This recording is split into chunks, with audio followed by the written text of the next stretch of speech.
Welcome to the podcast. It's the magical holidays.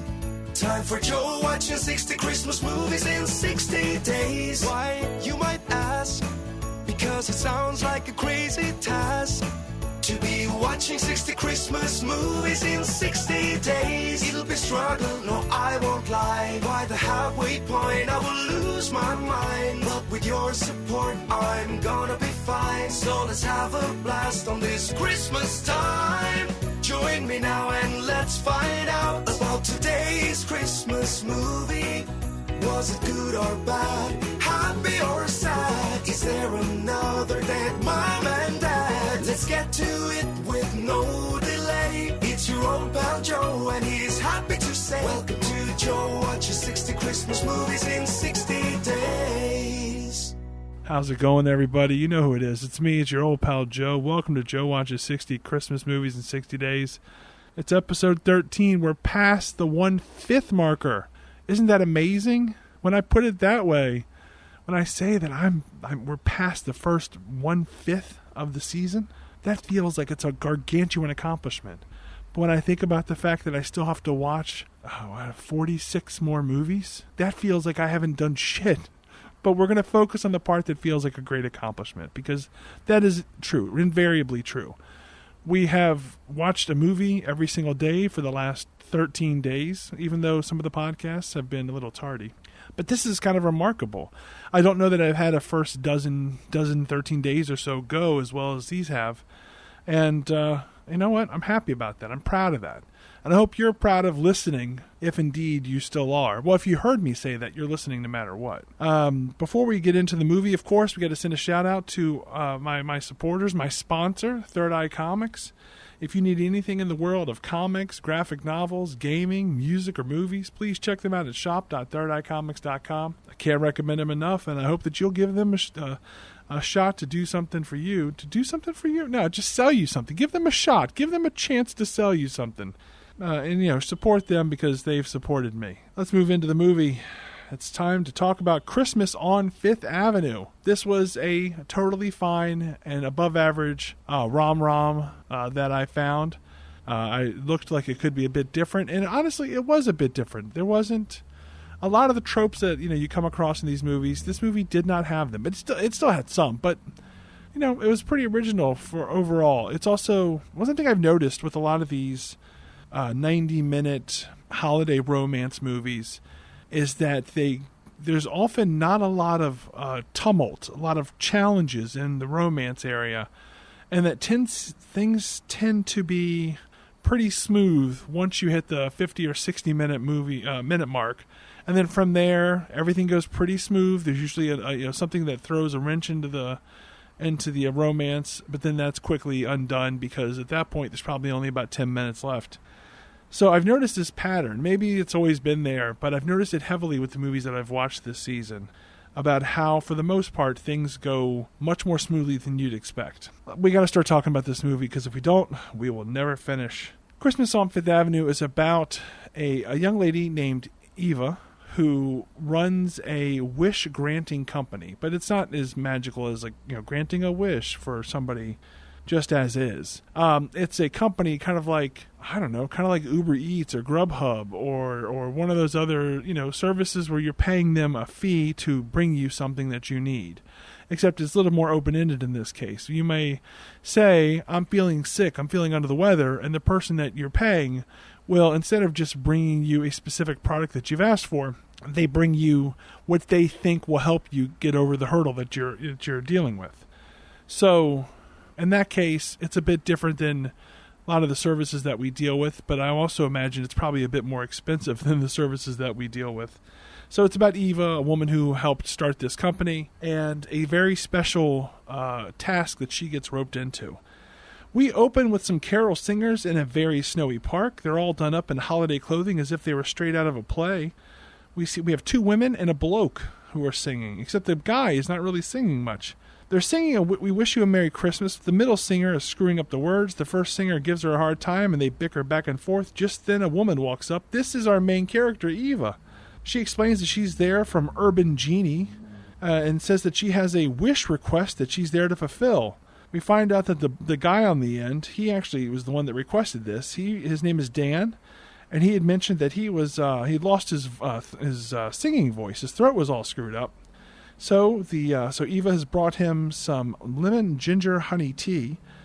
And also, the reason that the woman forgot the words and screwed the words up is because they also forgot their songbooks. So she has brought them songbooks so they can sing their songs. This is the sort of thing that Urban Genie, and specifically Eva, helps take care of. We cut to a guy talking to his mom. This is our other main character, Lucas, and it's going to be Eva's eventual love interest. Spoiler. He's in New York City, just like Eva is, but he's lying to his mom about being in Vermont. She says that she misses him and wishes that he could come back to the city for Christmas, but he says he needs to stay in Vermont for a writer's retreat because he's trying to finish a book that he's writing.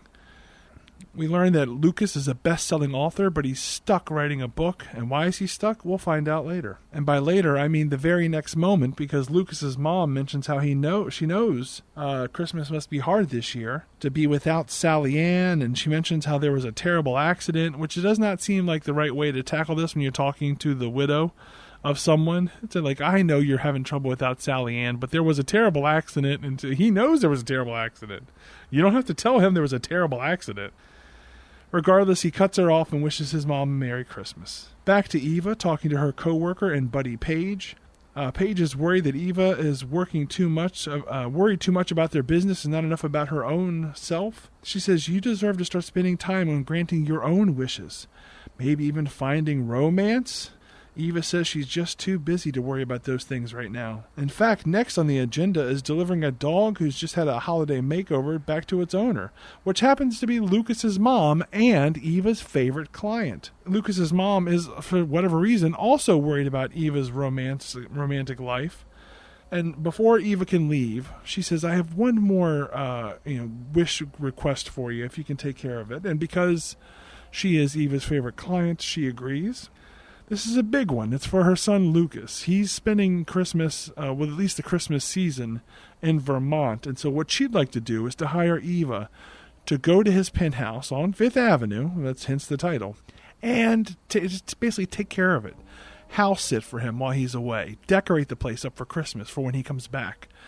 And lastly, make him food for when he returns after he's done his job. Like, basically just make a whole bunch of food up for him and freeze it for later. We cut to Eva telling Paige all about this new wish and how cool it is because she's going to get to spend December, or at least the next few weeks, in a penthouse on Fifth Avenue in a very fancy home. She's very excited about all of this. Paige learns that the client is actually Lucas Blade. She's blown away. He's the world-famous crime author. Eva, though, has never heard of him. Paige has the idea to sublet Eva's place while she's staying up on Fifth Avenue in the fancy penthouse. And this seems kind of contrived. And she goes, well, you might as well sublet your apartment because we have requests for people to find living quarters in New York. And Eva's immediately like, sure thing, we'll sublet my place. I'm thinking, don't you need to prepare for that? It just seems so quick to just agree to have someone living in your home that fast. We follow Eva on her way to her new temporary home. But on the way, she gets distracted by a jewelry store. Specifically, she gets distracted by a display in their front window of a couple of engagement rings that are singing out to her. She really likes them. Now we're back to Lucas, whose nap is interrupted by a phone call from his agent, Jason. We find out it's taking Lucas a bit longer to finish his current book. That's why people think he's in Vermont at some writer's retreat. He's telling people he won't be back in New York until the book is done. We see Lucas make himself some coffee, which also gets us a chance to see how big and empty and fancy his apartment is. We rejoin Eva, arriving at the building and meeting the doorman. She makes a point to get his name, which I believe was George, and we can see that he's both not used to being asked his name and also very appreciative to be asked. She strides right into the penthouse apartment and looks around, all the while Lucas is there and neither of them being aware of the other. She notices how sparsely filled his fridge and cabinets are. No wonder your mom thinks you need my help. She notices a stack of Lucas's books and asks aloud, who would be interested in this stuff? Because it's very dark and brooding and maybe, just depressing, I guess. Then she turns over one of the books and sees his author photo. Oh, maybe I am. Hello, Lucas Blade. She continues looking around, and Lucas finally hears her there, but he doesn't know who it is. He goes to check it out, and she accidentally opens a door right into his face. They both scream and then race to call the police. But then there's a standoff as they both realize how ridiculous this is. Eventually, Eva explains that she was sent there by Lucas's mom, and they both understand the situation. He wants her to just leave, but she explains all the things that she's been hired to do, and she has to do them or else she won't get paid. Unless, of course, Lucas wants to explain to his mom that he's not really in Vermont. He accuses her of blackmailing him. Is she one of his superfans? No, she doesn't read books with scary covers. She also notes that she's already sublet her apartment, so she has no place to go. He agrees that she can stay. Do what you do, just don't bother me. She starts tidying up and finds a discarded invite to the snowflake ball in the garbage. She decides to hide it for later. This comes up, as you can imagine, it comes up later in the movie, the snowflake ball. And I don't know if it's a real ball in New York that everyone's heard of and everyone thinks is a hoity-toity, highfalutin, really fancy thing to go to. But to me, it just seems like a random event that a famous person would be asked to go to. And she's like, oh my God, you've been invited to the snowflake ball? You have to go. You have to go to the snowflake ball. And I just... I don't get it. Later, she gets a call from her parents who are in the midst of decorating their tree, and they're showing the tree off to Eva. She explains her situation to them, that she's rooming with Scrooge. Well, not a mean Scrooge, just a sad, alone Scrooge. They're a little worried that she's staying with someone that she doesn't know, but she explains that it's totally fine. He's the son of one of her favorite clients. She thinks that Lucas just needs a little cheering up. She then asks her folks when they're coming to town for Christmas. Unfortunately, they say they don't have the money this year to make the trip. Eva is very sad. We cut to her cleaning the kitchen. Actually, not cleaning. She's baking while she's listening to headphones and singing Christmas carols very loud to herself in the kitchen. We can see that she's already started decorating the space because there's some stuff up on the walls. Lucas walks in and asks her to stop singing. He also has no interest in her baked goods or any cooking of hers whatsoever. But then the doorman calls. The Christmas tree Eva ordered has arrived. Lucas complains about the Christmas tree, too. To cheer him up or shake him out of his dour nature, she tells a story about how she's always wanted a Christmas tree, a real one, like the one that she got for his place when she was little. For whatever reason, this admission of hers about a tale from her life seems to touch him. She also mentions that she heard this time of the year might be hard for him, and I'm like, you can't just pull that out. You don't know him, and he doesn't seem like he's very receptive to a lot of what you're saying. I don't think he's going to be receptive to this, and sure enough, he's not. He cuts their conversation short and says he has work to do. At that moment, she notices a nearby photo of Lucas with a mystery lady, which would be his dead wife. Later, she's heading out for a task and mentions to the doorman how great the tree is, but then adds that Lucas doesn't like the tree. And the doorman is like, wait, Lucas is here? I didn't think he was in. I haven't seen him for weeks. And she realizes that she slipped up and she's announced he's there when she shouldn't. So she says, oh, no, it's just that he's in town for just a couple of days, and then he's heading back to Vermont. We join Eva at a ballroom helping her buddy Paige with another wish request. This is a guy who's trying to create the perfect space to propose to his girlfriend in, and has chosen the theme of the 12 Days of Christmas as its basis. The hotel that they're in is not okay with the live animals he wants to bring in, so Eva convinces the guy to use the day they met as the basis instead. She explains, like, you could go to the park, you could build a snowman. You could remind her of all the things that you did on that day, and then you could propose. And the guy thinks that this is a genius idea. He's in. Paige, Paige sees Eva, finishing another problem, and says no one does romance better than Eva. Later, back at Urban Genie HQ, Eva does research on Lucas. Paige accuses her of having a crush on him. Eva promises she doesn't. She just wants to find a way to help him. Paige mentions the fact that his wife passed away around Christmas, and Eva didn't know this. For some reason, during her research, she didn't find out about this. And I think, that does seem relevant to explain why he is the way he is. We cut to Lucas staring at his laptop screen. There's a knock at his door. It's Eva with dinner for him. She explains that she's made sure to not do any food, or it's not tied to the holidays at all. It's just food that she thinks he will enjoy. He needs to eat, so she's made him some food. He seems to accept this in the intention in which it's been offered. They start talking about his books and why she doesn't like things like that. They bum her out. This turns into why Urban Genie exists. She says she loves to help people. He says, well, you actually do these things because someone pays you to. And she goes, no, I do them because it's out of the kindness of my own heart. And he goes, yeah, but it's out of the kindness of your heart because someone's paying you to do these things. And she gets a little miffed and a little frustrated that she can't convince him that she does this, again, because it's out of the out of the goodness of her own heart and intentions. She says, no, I do. Otherwise, what would be the point? And again, I get her point, but the point could also be you're getting paid to do them. He says, yeah, you charge for your kindness, though. That's an ulterior motive. And as I mentioned, she gets really frustrated. She implores him to get out of his room and re-enter the world. He's not interested. They banter back and forth until he suggests that she has unrealistic and perky views on life. And that's an exact quote. Unrealistic and perky views on life. This inexplicably hurts her feelings very bad to the point where she almost starts crying. She says, you might be a good writer, but you're a terrible judge of character. We then see her rushing through the lobby, heading outside. The doorman says, oh, where are you headed? She goes, I'm going for a walk. And he goes, I wouldn't recommend going without a scarf and a hat. And for some reason, this does halt her in her tracks. And she says to herself, this is never going to work. She then asks the doorman, how is it possible for me to feel this alone in a city of millions of people? And he says, you're never alone in New York. She says, I will be on Christmas Day.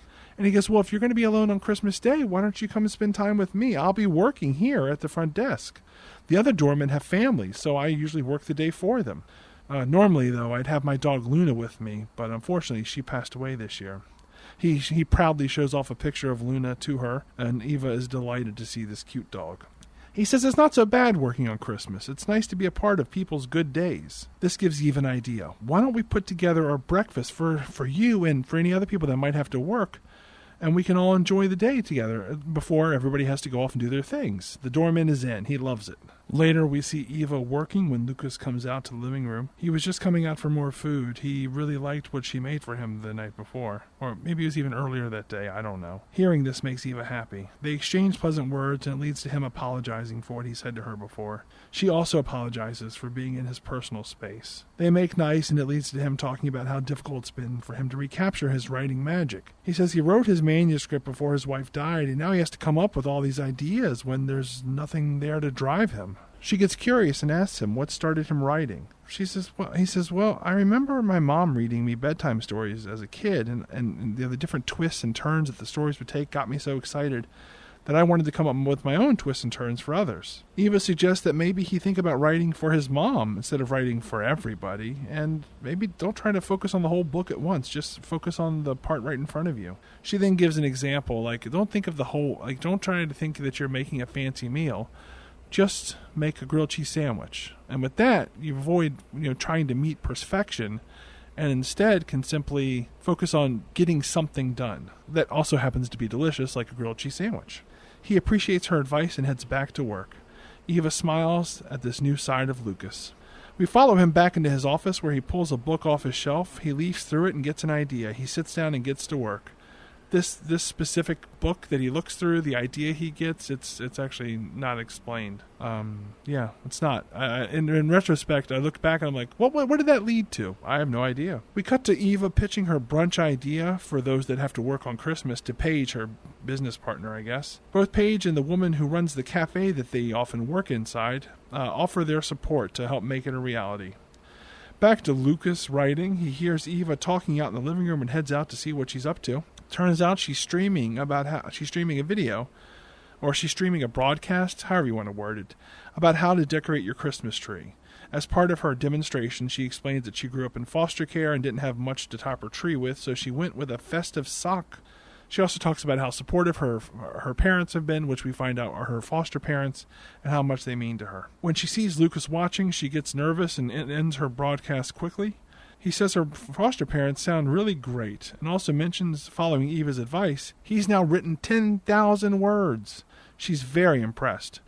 As a thank you, Lucas offers to help to make her lunch. She's in. What's he going to make? Well, of course, grilled cheese sandwiches. While he cooks, she mentions the invitation to the snowflake ball that she found, and how she thinks it would be good if he went. He says no, but we know he's going to think about it. They chit-chat, and eventually their talk brings up parents and how Eva's parents won't be able to make it into town for Christmas. He can tell how much this bothers her. Now we're back to him writing, but he gets an idea. We also see Eva looking at the snowflake ball invite. She actually calls in RSVPs for him, including a +1. We then get a writing / decorating montage for Lucas and Eva, including footage of her fulfilling different requests. When the montage ends, Eva mentions to Lucas that she's heard from his mom. She asks basically, she wants to let him know that she's doing well. I guess they don't talk much. But she does seem a little lonely. He finds that hard to believe since she has a full social life. Eva explains that it seems like she might need something more serious, like proper companionship. He understands. Now, in the time when this happened in the movie, I thought it was going to lead to Eva connecting Lucas's mom up with the doorman, because they're basically the two other main characters that are in this story that, well, not main, but two other characters that we deal with in the story, and they both seem to be alone. But I think what it was supposed to do, what it was really supposed to do, was to have us show that he's considering how important companionship might be. So since she's updating Lucas that, oh, your mom seems to be doing well, blah, blah, blah, he asks if she could help him in purchasing a gift for his mom. He wants to get her something special. She says, sure, I can help you with that, but we have to go out shopping, which he has not really gone out for anything since he's kind of secluded himself in his penthouse. He's reluctant but goes along with this. As they shop, she admits that she RSVP'd for him to go to the Snowflake Ball. He takes it way better than I expected. She says, I promise to be your wingman to protect you from awkward encounters and unwanted small talk. She also admits that she's never been to a really glamorous ball, so maybe please, could we go? He accepts. Eventually they arrive at the fancy jewelry store that Eva was looking at earlier in the movie when she was eyeing those engagement rings. She promises that anything from there would be a good gift for his mom. While there, we run into the guy who's getting engaged, and Eva's helping him plan his engagement. Turns out he's a big fan of Lucas's. Later that night, Eva explains how that guy is planning his special engagement, but is having trouble with his idea. Lucas thinks and then unspools a perfect idea. Go to the park where they met, and this is the part where he comes up with them building a snowman. Says he can hand her different elements to build the snowman, like the top hat, the carrot, blah, blah, blah. And then the last thing he hands her is the engagement ring. Eva thinks this is a great idea. They keep chit-chatting, and eventually talk turns to true love, and obviously, Eva believes in true love, but he is not so sure. He asks if she's ever had any unhappy dating experiences, and she admits that she's dated a few losers, but she still believes in true love, and she's looking for it. He asks if she's ever been in love, and she says no, but it is on her bucket list. And there was something about the way she said that she hasn't been in love, but it's on her bucket list. That was pretty adorable. I liked that bit. Lucas tells her that the type of love she's looking for simply doesn't exist. And it's weird for him to say this, considering he was married to someone and apparently very happy with that person. So it doesn't make any sense for him to be like, you know how you're looking for true love? Well, it doesn't exist. Granted, I found someone, fell head over heels in love with them, got married to them. We lived together in happiness for a long time, but true love doesn't exist. She says she'll prove him wrong and show that it does. Next up, we see her give Lucas a Christmas gift. It's a Jane Austen novel, and she says she thinks he needs to read more than doom and gloom books. Maybe you could write a happy thriller. He seems to think about this concept. Next, we see her live streaming a demonstration of how to make a gingerbread house. The icing is too loose and it starts to fall apart, so she calls out for help. And of course, Lucas arrives. He becomes her awkward assistant during the broadcast, and it works. The house stands. But then there's a knock at the door. Turns out that Lucas ordered something for Eva. It's a fancy dress that they saw while they were shopping and that she really liked. It's something he got for her to wear to the ball.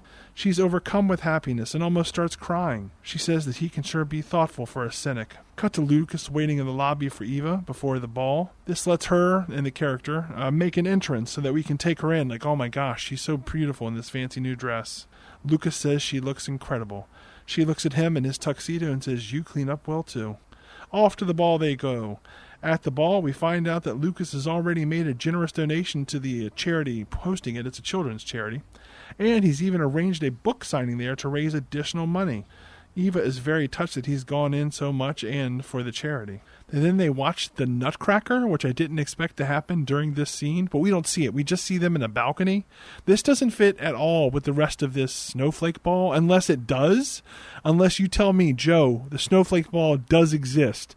It's an annual event, and as part of that event, there's a performance of the Nutcracker. Cut to Lucas at his signing. We see Lucas's agent watching in the distance, and he spies Eva also watching, so he goes up and says, "Oh, I just wanted to come over and say hello to the most beautiful woman here." They start to talking, and Lucas notices this, so it gets him to get up from his desk immediately and walk over.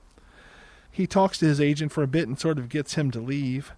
Eva says that his agent seemed nice. Lucas says, "Oh, he's a great agent, but he is not a good guy." This escalates very fast, so he says that guy's not a good guy. And Eva's response, for whatever reason, is to go, "Why would you even care if he wasn't a good guy and he was talking to me?" Now, she doesn't say it in that many words. She basically just says, "Why do you care?" Which is out of nowhere. He says, "Well, I wouldn't want to see you get taken advantage of." She says, "I can take care of myself." This gets very serious and very stern out of nowhere for no good reason. We cut to Lucas at home by himself. Eva arrives, and she's very unhappy. Turns out that she spent some time with his agent after Lucas left the charity event, the Snowflake Ball. She can agree now that his agent is not a great guy.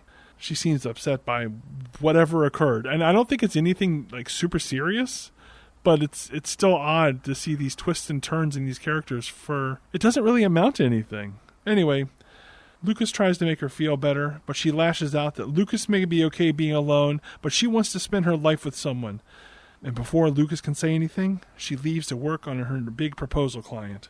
Cut to her in the park with that guy. They're making he's and his fiancée are making the snowman that was indicated before, and he's passing things, to her, and eventually he gets to the engagement ring and he proposes and she says yes. But back at the apartment, Lucas notices that Eva forgot a bottle of champagne for the proposal. He rushes it over and it arrives just in time to be used. Eva thanks him. Afterward, he tells Eva that he finished his first draft of his book. He decided he needed some space from the book so he can get back to it and edit it up, and really tackle it. That's why he decided to come over to the park and also deliver the champagne. And he mentions that actually there's another reason why he's there. He then gestures over to the side, and who should be at this park? It's Central Park. I don't know why I keep just calling it a park, but it's Central Park. Who would be in the park other than Eva's parents? He flew them in so they could spend Christmas with their daughter. He says that he knows Eva deserves the happiness that she's looking for, and he wanted to see if he could, help make part of it come true. She thanks him profusely. She is so happy. She even lays a giant smooch right on the lips. She then goes to spend time with her family, and Lucas is taken way aback by this turn of events. Later that night, he's sitting in his office doing some work when Eva walks in to regale him with tales of her day with her parents. She had such a good time. She even invites him to have cocoa with her so she can tell him more about the day, but Lucas is now very cold towards her. He says, "I don't think it's a good idea if we keep spending time together. I have work to do." He says it's because he has work to do, but we also know that it's because he's afraid that he's going to hurt her, because he doesn't know that he's up for the task of being in a relationship at this point. She's offended and storms off. She says she's done her job now. She points out all the things she's done. She's made food for him. She's decorated the house. She's even, house sat for him. So she couldn't leave. She can leave if she wanted to. But she likes him. She might even be falling in love with him. He says, "I don't know what to do with that." He doesn't know how to give her what she needs. She says all she wants is someone to love and for them to love her back. That's it. And she knows it's been fast and crazy, but he makes her happy. She's never had to put up an act or hide how she felt. It feels honest. It feels real. He says, "I make you happy." How? And she says, "By being you." She asks him to say that he feels the same way, so they can spend the rest of their lives making each other happy. And he doesn't. He just looks down. So she leaves in a sad huff. "I'll leave you alone then," she declares. She says she's going to go stay with her parents in case Lucas changes his mind. We cut to her in her room crying and packing. Later, Lucas, sad and by himself, watches the video of him helping make the gingerbread house. He smiles. Cut to Eva having dinner with her parents. She admits to them about her feelings for Lucas and how things are messy now. They offer her support, but not much else. This scene doesn't really feel like it accomplished much. Sorry, movie. It's nothing personal. The parent characters are fine. I just don't know what we got out of this other than she talked about her feelings again. We cut back to Lucas staring at a snowy painting. The next day, it's Christmas. It's Christmas time. It's time for the Christmas brunch. But first, we see Lucas visiting his mom. He tells his mom that he knows that she knew he wasn't in Vermont and that she sent Eva over to his place knowing he'd be there. He asks why she'd do it. She goes, because I know that you needed somebody new in your life and I wanted you to give you the chance of meeting someone. And plus, she adores Eva because, she works with her all the time on the different requests. And sure enough, Lucas admits that he's madly in love with her. But he's worried. It can't be that simple, can it? And she tells him love is very simple, even if it's not easy. He's not sure if he can fix what he's done. She says, oh, do you need help fixing something? There's an app for that, and we realize she's talking about the Urban Genie app. Over at the brunch, we see Paige and Eva got the doorman a new dog. I think the dog's name was Simon. The doorman is very happy. Everyone seems to be having a good time, except Eva. She's still bummed about Lucas. Paige tries to make her feel better, but then they get a last-minute Urban Genie wish. They specifically requested Eva and are willing to pay triple the rate. Eva lets everyone know that she has to head out, and the doorman insists to get her car for her. She goes, but you're not supposed to be working on Christmas. And the thing is, movie, he is supposed to be working on Christmas. That's the whole purpose of the brunch. I just read those notes earlier. He is supposed to be working on Christmas. So for you to tell me that he's not supposed to be working on Christmas makes me feel like you think I'm a fucking idiot. And I'm not a fucking idiot. You just forgot what you wrote and what you had actors act out. This got me really hot because this seems like such a simple mistake. This one line, it's like, did no one go, wait a second, we literally acted out a scene where he talked about having to work on Christmas. Regardless, he leads her to a fancy car that turns out to be waiting for them, and he has a gift for her from Lucas. It turns out him getting the car for her was part of the plan all along. The gift from Lucas is a printout of his new novel, A Threat to His Heart. On its first page, he's written, you gave me a book, and now I'm returning the favor. Eva is then taken to the jewelry store. She's confused because the jewelry stores, it's the one from earlier in the movie, they're closed on Christmas. The driver tells her, well, they're expecting you. Then she sees Lucas is there. He gives her a big speech about how she brought light back into his life and how much he loves her and he wants to spend the rest of his life with her. And then his heart is hers forever if she'll have him. And she says, of course I will. She loves him too. And then they kiss. He then leads her into the jewelry store so she can pick out a diamond that he says, I hope you can wear for the rest of your life. She gives him a big kiss and they go inside. The end. That's the end. That's the end of the movie, Christmas on Fifth Avenue. It was fine. It was better than average. The MVP here is easily Eva, and the actor playing Eva. She did a great job. She was very winning and adorable. So you really wanted to kind of watch her adventure, watch her get what she wants in life. It was a good time. So you can do much worse than watching Christmas on Fifth Avenue. And with that, we've come to the end of another episode. Episode 13 is in the can. Thank you for listening. Thanks for your support. And let me know if you have any questions. You can reach me on social media at JOEMOC on Twitter, Instagram, or any of the other ones most likely.